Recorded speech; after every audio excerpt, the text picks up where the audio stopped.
Where was the industry? Yeah. The context was a little different from where it is today. So, UB was the market leader.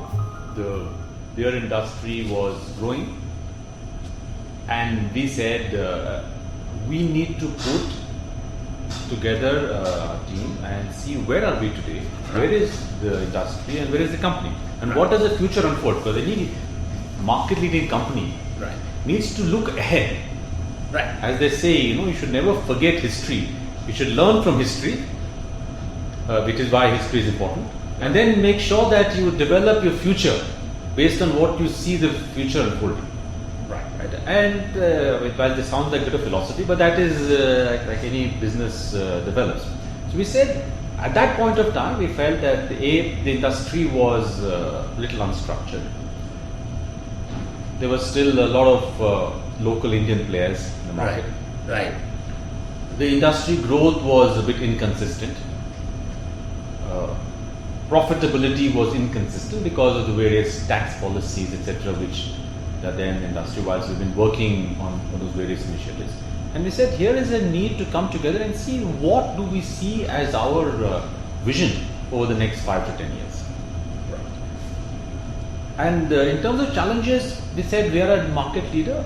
How do we ensure that we not only sustain our leadership but expand our leadership? Right. 2, we said we don't not only want to be the leaders in volume, we also want to be the leaders in profitability in the industry. And if you recall, at the end of it, and I'm jumping a little bit, we said we should be 50% plus of the volume, and we should be 60% plus of the profit pool, or thereabout. Those are the numbers which we had put for ourselves. Yes. At that time. That our share of the value should be greater than the share of the volume, whilst both are important. Yes. And how do you do that? And that will come together only if you get together and look at the processes, look at the business. And at that time, balanced scorecard was one of the tools which was available. Right. To take a look at look out, look in, and have a structured approach. You can have vision. You can say, I'll just digress a little. You said today people don't want tell consultants. So, similarly, you can't tell an organization that this is what you want. That's right. But that is not sufficient. You also need to put structures around it. You need to put processes around it to make it happen. Right. And I think that is where the balanced scorecard tool came into use. Okay. What it did for us, and what our expectations were. So what the expectations were is difficult because it's like any tool, it's a bit unknown. There's a lot of hype around it. Mr. Kaplan, Mr. Naronha had written books around it, and it was one of those tools which are being embraced by a lot of global corporations. Right. And if you look at the tool, sit back, it's actually far more relevant for conglomerates because they need to bring disparate units together into a common goal. Right. So we had to take that structure and put it into our organization, which also worked a bit like conglomerates because in India the alcoholic beverage industry is not homogeneous. It's a state subject. Each state has its own rules and regulations. Therefore, you need to have tools and processes and structures which are unique to each state. Right. So in that sense, we took that tool which would work for conglomerates and put it into a diversified industry and company that we were in India within the beer industry. Right.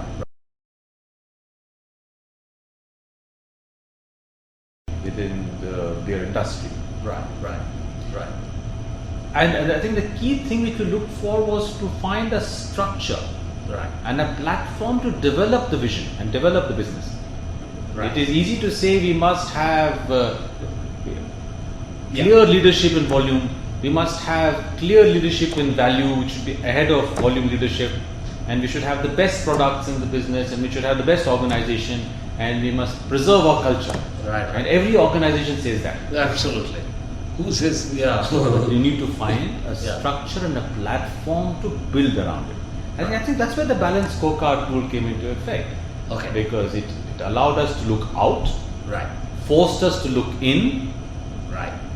and also made us look at what did we call it? Cause and effect linkages. Yes.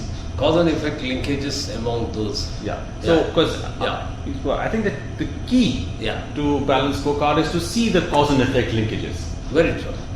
And Yeah. see, and so that there is, it's a bit like GST, which is much talked about subject of a consumption tax. Okay. Similarly, cause and effect. So you may have an objective at the top, Yeah.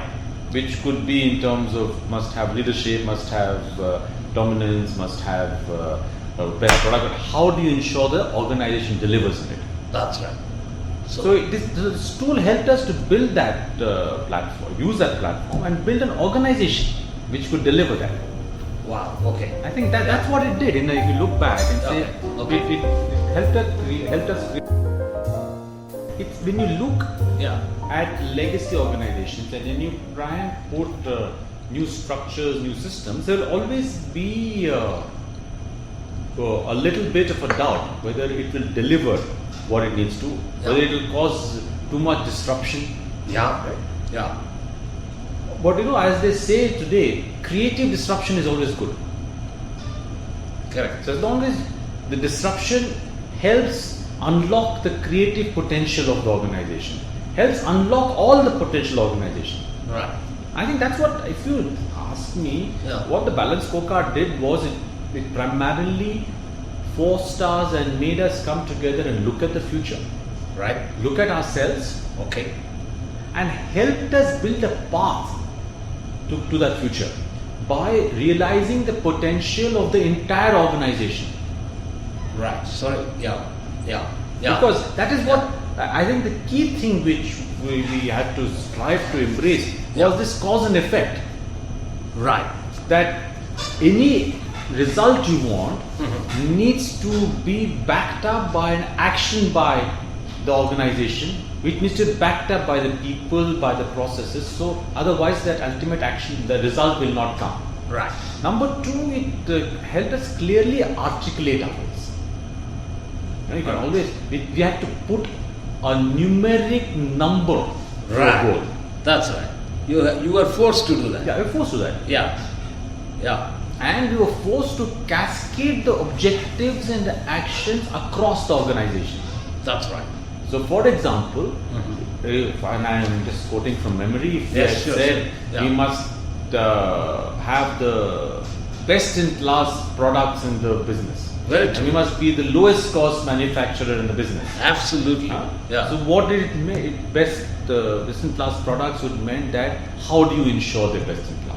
So Right. you need to have marketing processes to be able to gauge that with the consumer. Right. You must have internal processes to ensure that the development of these new brands is benchmarked to the best in class. Right. You must have manufacturing processes to Right. ensure that you're able to deliver the best in class products. Right.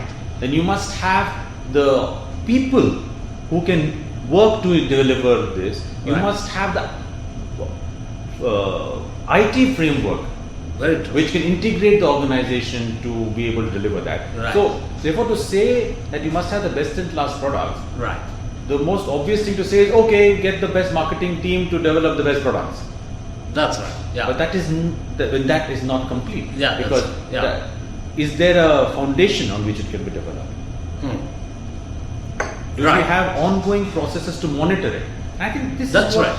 Similarly, in least cost producer, what does least cost producer mean? Yeah. How do you do that? Yeah. So if you look, for example, if you look at the development of both our marketing processes and our manufacturing processes, Right. it's a chalk and cheese where we are today from where we were that time. Now, I'm not saying all of it can be attributed to balance scorecard, Right. but it put a structure.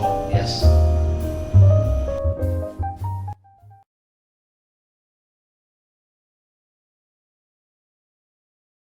It was a good starting point. Good starting point. Okay. Because it ensured that we looked at it as a process in a structured framework. Right. And we put numerical objectives to everything. Right. Sometimes difficult, Right. sometimes did not seem like the most obvious thing to do, Right. but at least it ensured Right. that there was numeric objectives to everything we did. Yes. And they had to be monitored, and it also put in place system where it had to be monitored. Very true. So and also the rewards and recognitions also had to be tied in to all this. Otherwise, there is no cascading of the objectives and actions. Correct. I think that's what it did. In a sense, if you ask that, what did it do? It helped us to look out, helped us look in, articulate our objectives, put numbers to the objectives, Yes. created a structured framework to achieve this, Right. and helped build the organization that would deliver on that. Okay. So that it That was is not to say we didn't have anything. no, of But course. Yeah. like I mean, but it you was a need leader. but every process, every organization needs renewal, Absolutely. and this has to happen every 3-4 years. Absolutely. It's not a one-off. Yes. I think that's what it did. It kick-started a certain thinking and a certain process. Yes. And of course, we have evolved since then, and we may have adopted a few other processes along the way. Yes. Of But course. that was one big initiative at that point in time. Very true. I remember having a very, very excited dialogues over so many issues which cropped up. I mean, I'm sure, one of the, I recall, at that point in time, there was like this experience of, in Hyderabad or somewhere, there was a competition, strong competition on strong beer or, 5,000, Hayward's 5,000 or something, which had made a solid this thing into UB's market share and all Yeah. that. So why and how, all that was discussed, and how could we have avoided, I'm sure, And then of course there was this challenge of, I also recall,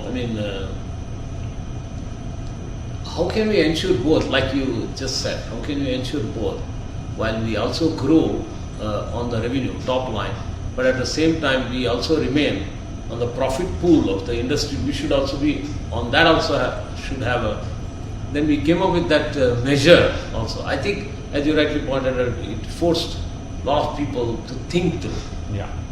But then we had another round of thinking through, because we could not, and in a session one, That's we right. could not. That's right. It's a transformation. Any transformation requires people to first accept Yes, and then think along the way. And that's where the organization is pretty good at that. We may have our views, yes. but we come together when required to meet a common objective. Oh yeah, absolutely. And that way, that was very helpful. Yeah. Now, we can pick up another, I think one of our other, this thing. And in a way, of course, you say that you are happy with the balance scorecard as this thing, etc., etc. It is a useful tool. I mean, like I said, it's a tool. You need to know how to use a tool. It's like SAP. Exactly. You can implement SAP and you can say, oh, it was a total failure. It didn't help the organization. Correct. Or you can, all the wrong way you implemented. or you implement SAP and say, I now have the infrastructure to develop the business further. Absolutely. I think the moment you start looking at all this as infrastructure, That's right. then your mindset changes. Very true. SAP is not going to improve your profitability. Definitely no. SAP will give you a framework and a structure to integrate the organization. That's right. So similarly, balance scorecard is a tool, strategic tool now. Yeah. Over the last 10-12 years, there's a lot more thinking on balance scorecard. Probably There must be more tools available today Yeah. to look at the business. Yes. But as a tool, the fact that it looks at all the areas of the business Yeah. and makes people think in Yes. objectives and Yes. numbers and brings everything down into numerical objective. Very true. And a very A structured. measurable objective. Numerical is not really a good word. It's a measurable objective. That's right. On that point, I wanted to ask, where that kind of forcing the. Do you see that help people to really bring a lot more focused effort and improving certain areas apart from our traditional like revenue? Of course it is. Yeah. Is that so? Can you see For example, let's on an area which is non-traditionally for UB? let's Where you, yeah, okay. Let's say, for Yeah. example, we said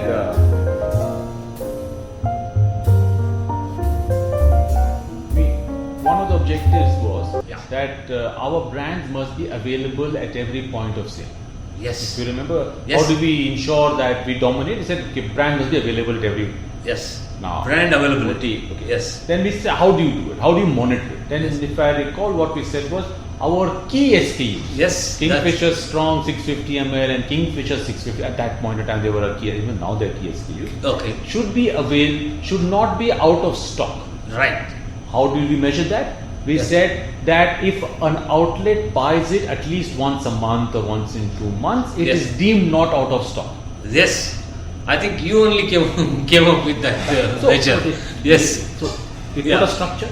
Yeah. We put a objective. Yes. Then we said,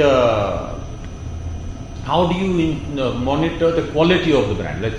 We said we must be the best product quality. Yes. We instituted the brew track and the brand track as a result of the balanced scorecard, Yeah. which we didn't have before that, to say, okay, we must now monitor. Right. So we have now a monthly brew track, Right. which across 8-10 centers in the country, where every 6 months or 3 months our brands are checked, our brews in blind form against competing brands. Alright. We've continued that, and every month we have from a different part of the country, Alright. KF versus Tuborg Foster's, KF versus Hayward's, Tuborg Strong, Knockout, coming to us from across the country as an independent market research done by an outside agency, which takes 100 consumers and makes them taste ours and the competing brand as a traditional brew track. Right. So we said in a brew track we must be equal to or better than competing brands. Yes. I remember. It still carries on, Sesh, that brew track. Wow. Okay. No, that's We've added different areas, different brands, different zones, but brew track as a Yeah. part of our system. wow. This is great. This happens across India. Of course, there are centers you've chosen, Okay. and the same center probably repeats itself once in 4 months or once in 6 months. Okay. Okay. So, and now over the last so many years, they have a database. Wow. So that itself is a huge process. Last so many years, it's in the last 10 years we've been Yeah. doing all this as a major process. So we put up now a system to it, Yes. isn't it? Yeah. And that finally is aggregated into a point where we can measure and see where we are we improving or not? That's right. So Oh, wow. stuff Okay. like that. Then we Yeah. had said Yeah. new brands, and we said, okay, there must be so many million cases or so much percentage of our revenue and volume must come from brands which are new defined as XYZ. So Yeah. that continues. Wow. Okay. So it helped us put numbers yes. to things which are sometimes obviously numeric, sometimes not obviously numeric. Yeah. But then it has forced towards the Yeah. Yeah. measuring that and put a number. That's right. Yeah, absolutely. Very interesting. Now, just on, if you don't mind, if I may, Please go ahead. dig deeper on this, brand, comparison point against a competing brand, etc., as a process. Now, can you recall, as a result of this, or, I'm just saying, on some cases where, as a result of this number being measured, I'm just again going deeper, that's all. Any tangible strategic or even operational level, actions being taken, some corrections being taken, or just there is no measure, is it I'm feeling good about this, or this measure when I did, it forced me to relook at some of the things. Am I clear? Yeah, you're right. It's an ongoing process. Okay. You see, the organization doesn't only look at this. We have also other processes. Right. With internal processes. Right. This is an external validation process. Okay. We also have an internal validation process. Okay. Of our quality center, which assesses our quality across the specific parameters, ours vis-a-vis competition, ours vis-a-vis our own across our 30 breweries. Okay. So the actions are ongoing.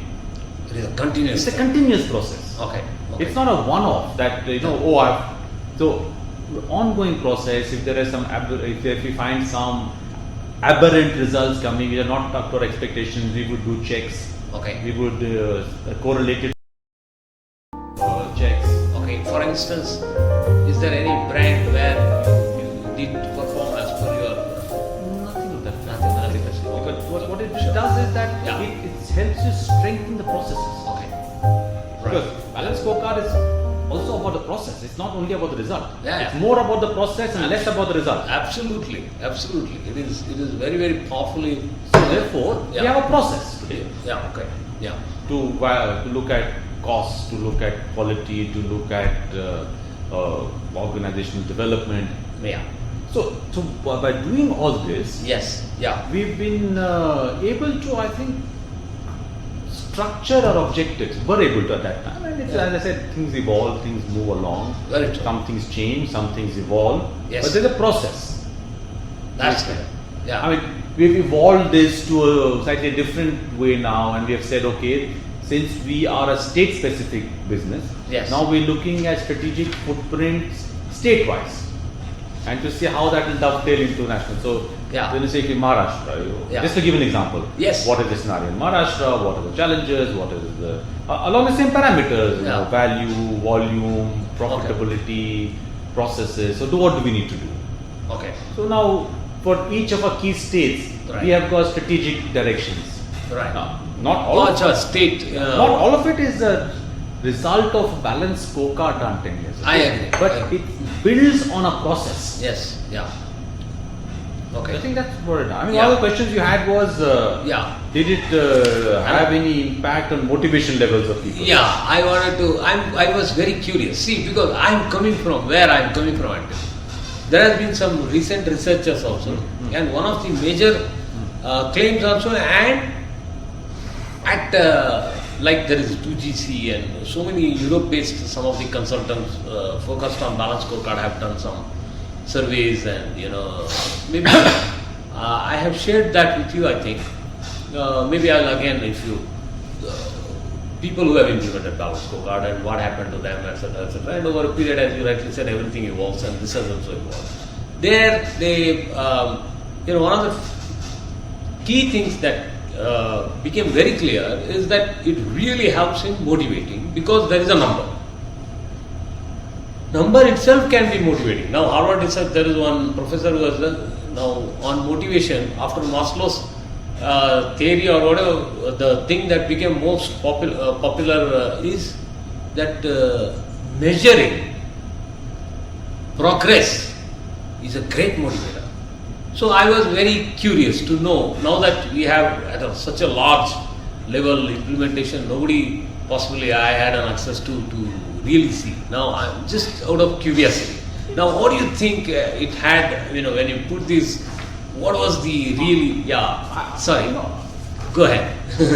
I am of the view that, at least in our organization, motivation is never an issue. Okay. There is, people are always been motivated. So I don't see this having had either a positive or a negative impact on motivation. Motivation is never an issue. Okay. They are always charged in a way. It's a relatively small, lean organization. Okay. And there is clear accountabilities laid out. We have what we like to call an entrepreneurial culture. Okay. Which allows people to experiment within rules, of course, within the rules of corporate structure and corporate hierarchy. Okay. So we believe that motivation in our organization comes from not just the objectives, Yeah. but from the work culture, where people are encouraged to develop new methods, new process, new ways of doing things, to Yeah. ideate, to share their ideas. It's a, like I said, one of our strategic objectives is to ensure that the entrepreneurial culture that we have Okay. is continually renewed, because we believe that that's an important part, as opposed to let's say a very hierarchical and boxed in typical MNC structure where there is very little you can do unless you have checked 5 different sets of rules. Yeah, that's right. We are not like that. Okay. I think that a lot of the motivation comes from there, that if you're good Yeah. and you deliver, Yeah. you have the freedom to operate and ideate and do things, again, albeit within Of course. parameters. Yeah. But Yeah. still, you're allowed, within that you're allowed the freedom to There is a lot of space. do, and Yeah. sometimes you make a mistake and the organization doesn't hit you on the head for that. Oh, okay. All right. Okay. No, that's As long as you don't make the same mistake repeatedly. Of course. Yeah. but- No, I agree. So in Yeah. a sense, Yeah.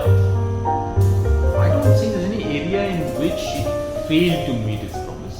We Okay. went into it with open eyes. We didn't know much about it, Okay.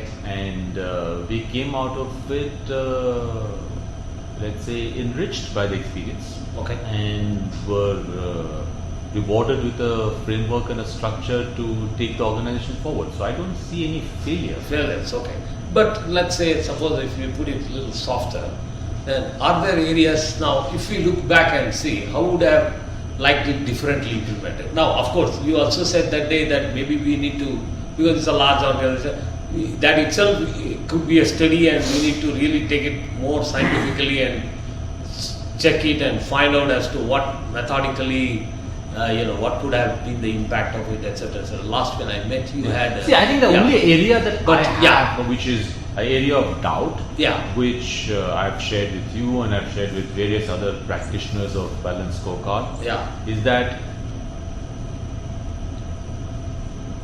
the methodology encourages wants the managers and organizations to think out of the box, think Yes. strategically, think stretch objectives. Right. At the same time, Right. it requires the organization to build in reward and recognition structures around these objectives. Right. Now that's a bit of a dichotomy. How is that? In the sense that if you make people, tell people that you must look beyond your comfort zone, must look beyond your normal and think out of the box and look at a strategic intent. Right. Sometimes the strategic intent is not something that is possible in immediate future. Right. But when you That- build in rewards and recognition structures around that for your operations, Yeah. Yeah. then that causes a bit of disquiet. I see what you are saying. So, the view So people of may not venture into stretch thinking. So the view of people from Palladium who are believer, or Yeah. other people who Yeah. are with the organization set up by Mr. Norton. So we've interacted with them. Yeah, They are also unclear about this, to be honest. Yeah. So they're saying yes, you must have separate strategic reviews and separate operational reviews. Now, no organization can have so many reviews. Yeah. An organization, once it sets its objectives, needs to review them. That's right. It can't say, okay, tomorrow we will review strategic Strategic, objectives, let's- which are not related to the objectives that we have to meet. Yeah. And today we will review what we have to do now. That Yeah. cannot happen. Yeah. I think that is where there has to be. If you are to ask me what should be the next step or stage in development of balanced scorecard, Yeah. that somewhere there needs to be a way to bridge this gap. Yes. How can that be? I don't know. I'm not a consultant. I was just. So, no, I was just. but trying, there is a need. I was just trying to. Yeah. It can be. It Yeah. can be, of course. Yeah, But yeah. but then it becomes the discretion of the manager Yeah. in charge of the company. Mm-hmm. That okay. That I will have a separate we shall have this and this. This must be done to 100%, but this, even if it's down to 90%, that's actually. So, but that's a discretion. That's what I'm saying. So, Yeah. but since this is what I have in mind as a solution. Yes. No, actually, some companies went ahead and did something very similar, especially executive compensation kind of thing, where To do that, yeah, it helped the organizations prepare for the challenges ahead. yes, Because I think the scenario in the Indian beverage business changed from 2005 onwards quite a bit. There were more international players in the market. yeah, And today there are very few Indian players left.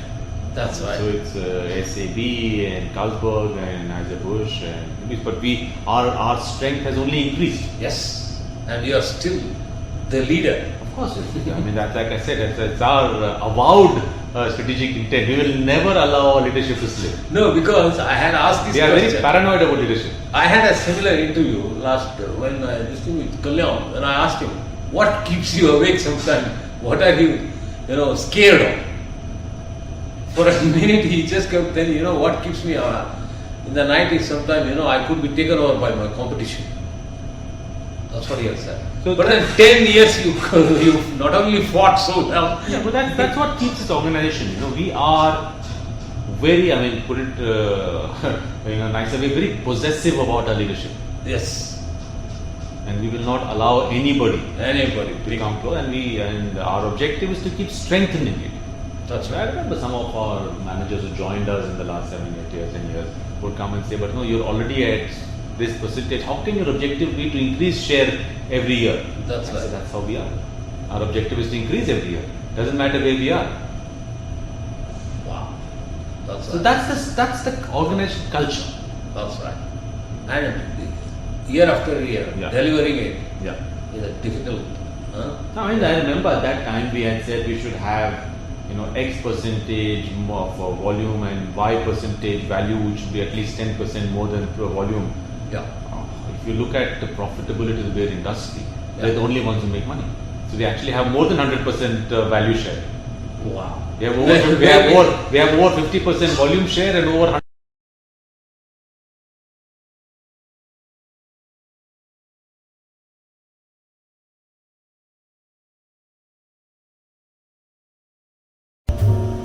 Between 70 and 90 per capita. The largest is Czech Republic, which is about 130. Okay. Now, India in comparison is about little under 2 per capita. Okay. When we were talking 10 years ago, I think it was under 1. Under 1, yeah. 0.5 or 0.7, now it's 1.7. I have those numbers anyway. So it has grown, obviously. But it's still, but let me turn it around a little bit. Yeah. Flip this around a little bit. Yes. And whilst we have a population of say 1.1, 1.2 billion people, availability of beer in this country is very limited. It's only in urban centers because there are only about 80,000-90,000 shops and bars which sell alcohol in this country. Oh, okay. The urbanization in this country is 30%, 32%, 31% urban. Okay. Urban population in this country. Okay. Yeah. So out of 1.2 billion, if 30% is urban, it's 360 million. Yeah. Out of 360 million, Yeah. in India, a unit of family is about 5. Mother, father, 2 to 3 children. Average. It can be more, it can be less. Right. By and large in India, women don't drink. And children don't drink. So if you look at actual consumption of beer, it's about 80 to 100 million people who drink beer in this country. Okay. Potentially. Yeah. Not all of them drink, but potentially. Yes. Now, therefore, the actual per capita of people who drink, Yes. from 2, it goes to suddenly 24, 25. Ah. By this arithmetical jugglery of mine. Okay. Yeah. Now, let's look at the Western world. Okay. Let's take UK. Yeah. UK has a per capita consumption of between 70 and 80 liters. Okay. UK's population is 60 million. Right. Okay. The family size is about 3 there. Okay. Average 1 child, 1.5 children. Okay. So women drink. Not all of them drink beer, but they drink alcohol. That's right. So 2/3 of the population drinks. Okay. I'm extrapolating. So Yeah. 40 million out of 60 million drink alcohol. Drink. Okay. So that 70 to 80 million can go to 100, 110, 120 on the drinking population. Right. So we are 20, 25. It's not 2 to 80, it's a Yeah. 25 to 100, 120. Ah, okay. Yeah. See, with prosperity, now Yes. don't take these numbers so literally. No, no, But no. I'm just saying No. it's not 1.2 billion people, it's about 100 million people. Actually, No yes. potential. Now, Yeah. will this grow? Of course it will grow. It will. Why will it grow? Urbanization will increase. Yes. Number of people who are able to afford will increase. Yes. Okay. If you can spin this a different way and say 50% of India is too poor to consume anything, Yeah. forget beer, cannot consume anything. That's right. So 500, 600 million people don't consume anything. Absolutely. So out of the balance, if you take the same 1:5 ratio, is 120 million people who can actually drink alcohol. Absolutely. So my numbers of this about 100 million is coming out of this. Out of that, yeah. Got it. Absolutely. So with prosperity increasing, with disposable incomes increasing, urbanization increasing, Yeah. it will improve. Yes. Now will it become as big as the world? I don't know. Yeah. Will the beer industry in India keep growing? Yes, it will grow. What are the impediments to grow? Impediments are that we have an excise policy